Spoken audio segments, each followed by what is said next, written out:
మంచు మనోజ్ వడ్డీ కాసులవాడలో అదిరే సర్ప్రైజ్ వెంకటేశ్వర స్వామిగా జయం రవి. కొంతకాలంగా సినిమాలకు దూరంగా ఉన్న మంచు మనోజ్ ఇప్పుడు పూర్తి వినోదాత్మక కథతో ప్రేక్షకుల ముందుకు రావడానికి సిద్ధమవుతున్నారు. ఆయన నటిస్తున్న వడ్డీ కాసులవాడ ఇప్పటికే వినూత్నమైన టైటిల్, మధ్యతరగతి కుటుంబ నేపథ్యంతో ఆసక్తిని పెంచుతుండగా ఇప్పుడు ఈ సినిమాకు సంబంధించిన మరో వార్త సోషల్ మీడియాలో హాట్ టాపిక్ గా మారింది. తాజా సమాచారం ప్రకారం ఈ మూవీలో తమిళ స్టార్ హీరో జయం రవి ప్రత్యేక పాత్రలో కనిపించనున్నారనే ప్రచారం జోరుగా సాగుతోంది.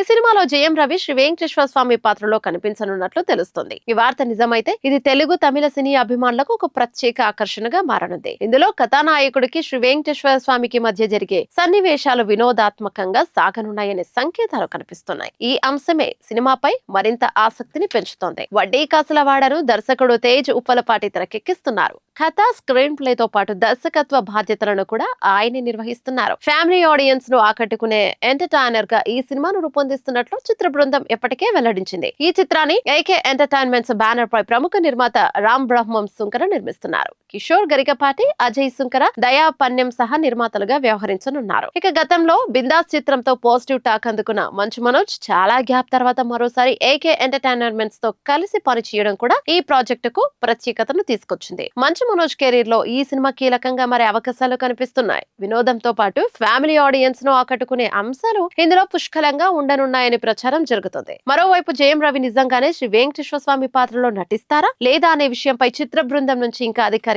ప్రకటన రావాల్సి ఉంది. అయితే ఈ వార్త సోషల్ మీడియాలో వైరల్ కావడంతో సినిమాపై అంచనాలు ఒక్కసారిగా పెరిగాయి. అధికారిక ప్రకటన వస్తే ఈ కలయిక తెలుగు సినీ ప్రేక్షకులకు మరో ప్రత్యేక ఆకర్షణగా మారే అవకాశం కనిపిస్తోంది. అయితే వెంకటేశ్వర స్వామి అనగానే మనకు అన్నమయ్యలో నటుడు సుమన్ ఎక్కువగా గుర్తుకొస్తాడు. అంతలా ఆడియన్స్ లో గుర్తుండిపోయింది ఆ పాత్ర. మరి జయం రవి ఇప్పుడు వెంకటేశ్వర స్వామి పాత్రలో ప్రజలను ఏ విధంగా మెప్పిస్తాడో చూడాలి.